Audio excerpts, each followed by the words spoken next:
Okay, start off with the Mustard S60 size 8 nymph hook.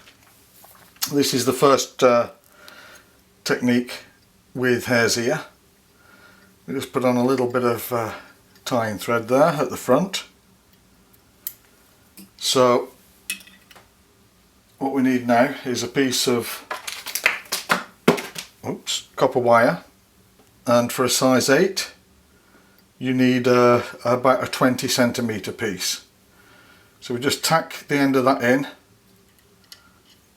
fold the end over, double over the wire, and at the side of that just tack in the other end and fold that over. There we go. So we have a loop of wire. Tacky wax, and we just do one side of the wire, of the loop. So then we need a dubbing spinner. Attach that at the bottom, keeping the loop open. Take our hare's ear.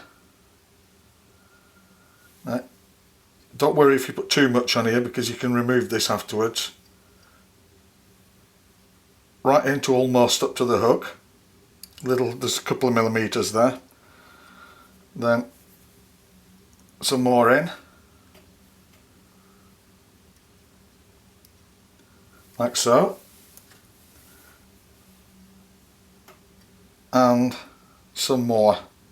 Now we can just divide this up, spread it out a little. This wants to be a little over halfway of the loop. Then once that's in, we can start twisting. Just keep this going until it gets really spiky, a proper dubbing brush. You can see how tight it's going in the spine of the weave. Good. Now what we do is we just remove any of the loose stuff that's there, so we have a nice brush. That's good. So what we do now is we take our tying thread and just place it out of the way, and we rotate our vise, moving the hare's ear brush all the way back as we go in tight spirals, like so. And then when we get to the end of the brush, we have the copper rib left, of which we go in nice open spirals all the way up to the head of the fly again, and then we tie that off.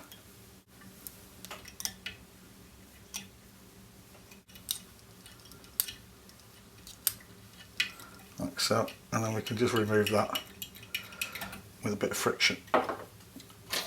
Take our Velcro,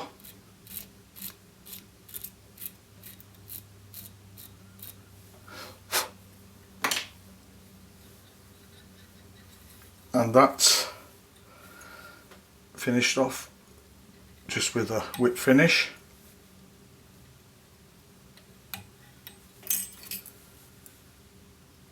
Remove that and you have a instant gold-ribbed hare's ear. Okay, the second technique is if you want an ultra fine body on, like spider patterns. So you split your thread. This is for a really kind of spiky body. Just a bit of sticky wax on there. And then all we need to do here is we just take a wee bit at a time, just like this. No more than that. And just getting a little bit more as you go down, because this will be a bit thicker at the thorax. That's all we need. So hold the two threads together, two halves of the thread together. Give your bobbin a good spinning before you release your finger. There we go.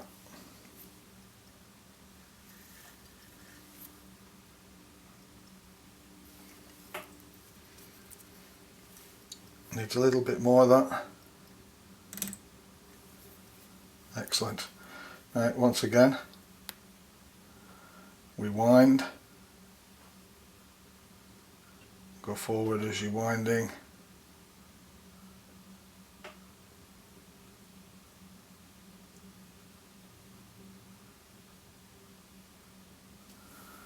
There we are.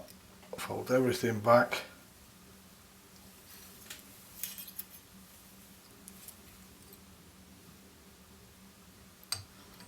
Whip finish. These are really quick techniques that you can learn just through practicing. So that's as far as we get there, and then we just take our Velcro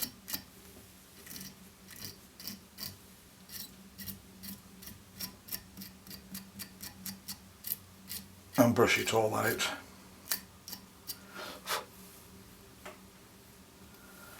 That's the second technique. Okay, the third technique is just a standard dubbing technique where we'll use the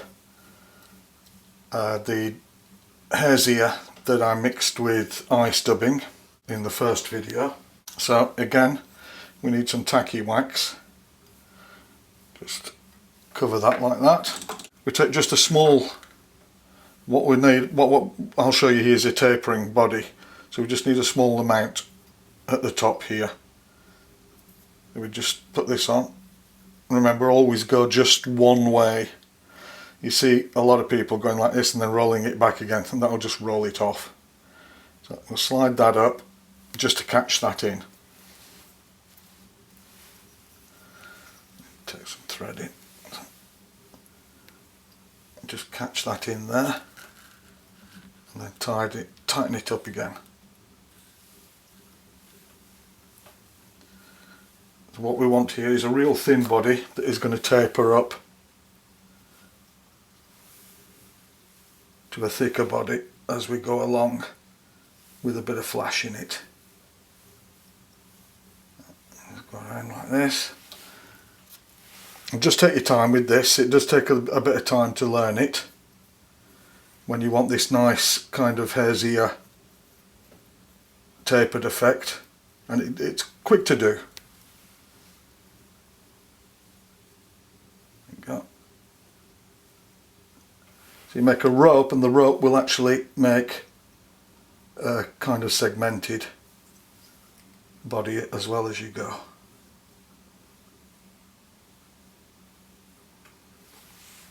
Go. Put a little bit more on there. Finish it off. Normally I would have put a wing case or a thorax in now, but just to show you this technique, this is what's important here. So wind it tight. It doesn't matter how tight you wind this, you can brush it out afterwards. And after a couple of turns, tighten it up again.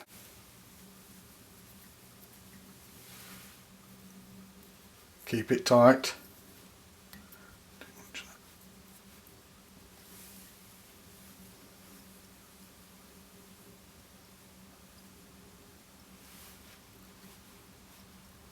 And just finish it off with that. And that's it. And just give it a whip finish and a bit of a brush.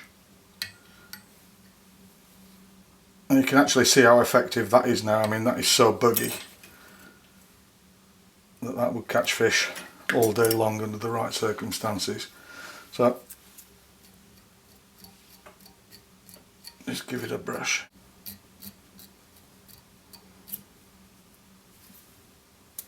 There you go. You can see how great that is, how buggy. You can't get buggier than that. And that's it. I mean, those are 3 useful techniques with hare's ear. Give it a go and have fun with it.